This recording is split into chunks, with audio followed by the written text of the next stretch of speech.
Je me présente, Louis Couturier, artiste en art visuel. Je me présente, Jacques-Georges Lafargue, artiste en art visuel du duo Couturier-Lafargue depuis 1991. Et puis, on est ici à Sherbrooke, à Sporobol, pour présenter une partie du projet qu'on a mené à Asbestos, donc dans l'Estrie, et qui s'appelle, cette partie-ci s'appelle Asbestos Storm, en référence à la poussière d'amiante qui fait peur aujourd'hui. Mais c'est pas cela qu'on a abordé. On a abordé le côté plutôt Earthworks et de l'amiante. Et en fait aussi, on a abordé le côté que l'amiante à une époque est un produit miracle.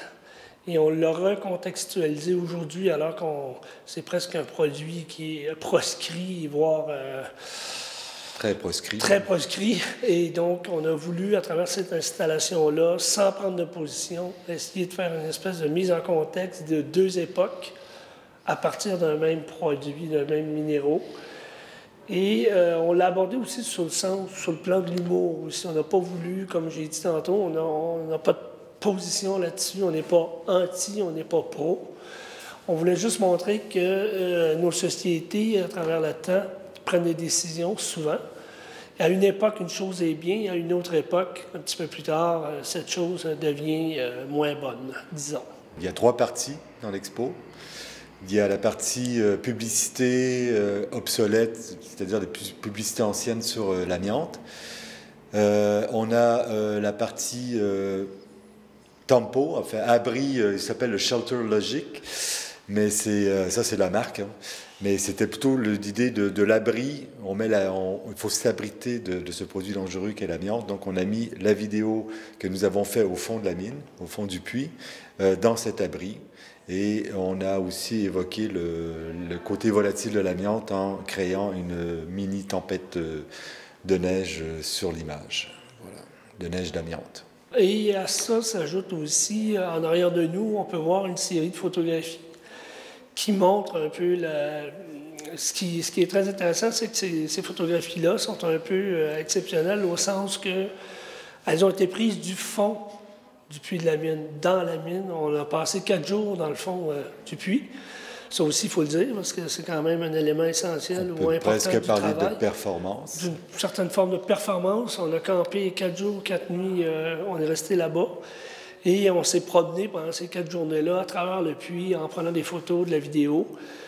Et donc, ces images-là, derrière, évoquent justement notre aventure dans le puits, parce qu'on peut voir chacun de nous au travers, en train de se perdre dans cet immense trou qui ressemble aussi, ce qui est très intéressant, c'est à un agora, par ces paliers comme ça. Et donc, nous, on s'est promené là-dedans. Et dans les photos aussi, on peut voir où on campait, où notre campement à travers cet immense trou dans lequel on peut insérer, là, ce qu'il faut imaginer, on peut insérer la tour Eiffel dedans sans qu'elle dépasse. Donc, c'est quand même quelque chose d'assez extraordinaire sur le plan, la dimension. Il est important de dire aussi que les photos prises ne pourront plus être... Enfin, les vues qu'on voit sur les photos n'existent plus dans le sens où le lac, maintenant, l'eau du fond du puits est montée beaucoup plus haute. Maintenant, c'est 200 pieds plus haut. Donc, l'endroit où on campait, le campement où nous étions, est maintenant sous l'eau. Submergé. Submergé. Donc, on peut dire que le paysage minier est complètement transformé depuis entre le moment où on y était et maintenant. Et peut-être juste pour revenir un petit peu avant, d'aller dans le fond du puits d'une mine comme ça prend des permissions.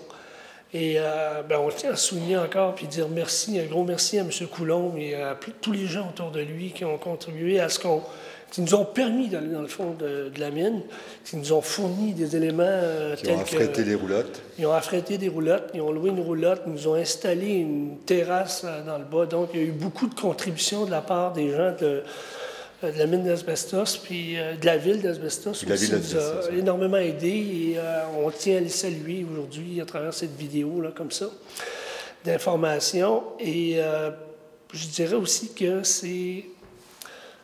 peut-être l'idée, Louis a parlé tantôt de certaines formes de performance, mais dans notre travail, souvent, ce qu'on fait, c'est qu'on va essayer d'aller dans des lieux hors normes où les gens ne vont pas souvent, mais en même temps, on travaille un peu comme des aventuriers. C'est-à-dire qu'on ne connaît pas le contexte dans lequel on va rentrer et on se mesure une espèce de... Souvent, c'est des endroits quand même assez...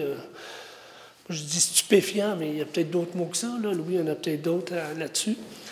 Mais c'est ce qui nous fait pas mal avancer dans notre travail, c'est-à-dire qu'on découvre en même temps qu'on le vit. Donc, les deux sont liés. On n'avait pas d'idée préétablie quand on est arrivé à Asbestos. On voulait faire quelque chose autour de la mine et même voir le village, la ville d'Asbestos. Et c'est en voyant le côté grandiose de cette mine que l'idée nous est venue d'aller au fond, de camper, de vivre un moment justement hors norme. Camper dans une mine, on campe sur le bord d'un lac, on campe sur le bord de la mer, on campe dans les lieux qui sont considérés comme étant agréables. Personne n'a l'idée d'aller dans une mine, alors que finalement, c'était assez magique et on avait l'impression d'être sur une autre planète. Oui, il y a un petit côté paradisiaque là, tout ça, là. Même si l'amiante est considéré comme, on l'a dit tantôt, dangereux, mais nous, on est allé avec en tout esprit de découverte et ce que ça peut impliquer, mais il y avait, pour nous, c'était pas une question d'avoir peur ou pas, c'était d'y aller, de le vivre et puis de ramener des choses de cette expérience-là. Mm-hmm.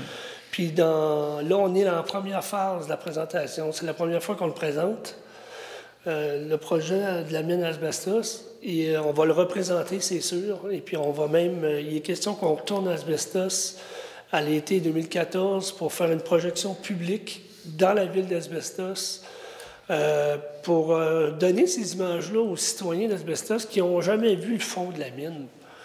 Parce qu'ils n'ont pas toujours du même point de vue. Il y a un observatoire, il y a un point d'observation, et c'est le seul point connu par tous, mais très peu de gens sont allés au fond. Au fond. Donc pour nous, c'est important de restituer ça, de partager ça avec eux aussi, parce que ça fait partie de leur réalité. Puis en plus, c'est qu'on s'est rendu compte, puis plus on travaille dans des sites hors normes, il y a un côté patrimonial à ce travail humain qui a duré 100 ans. Ben, pour nous, c'est une manière aussi de célébrer ce patrimoine-là, mais pas dans le sens de dire il faut en avoir plein. C'est juste qu'une fois que le trou est là, il ne peut pas disparaître. C'est impossible, c'est transformé à tout jamais. Donc, à ce moment-là, qu'est-ce qu'on fait? Bien, nous, on trouve ça intéressant de mettre... En tirer parti. Quoi. Oui, exactement. Puis d'une certaine façon, de le revitaliser en image, en forme, puis d'en envoyer... c'est ça, d'en créer une image, une représentation qui soit autrement faite et abordée. Mm-hmm.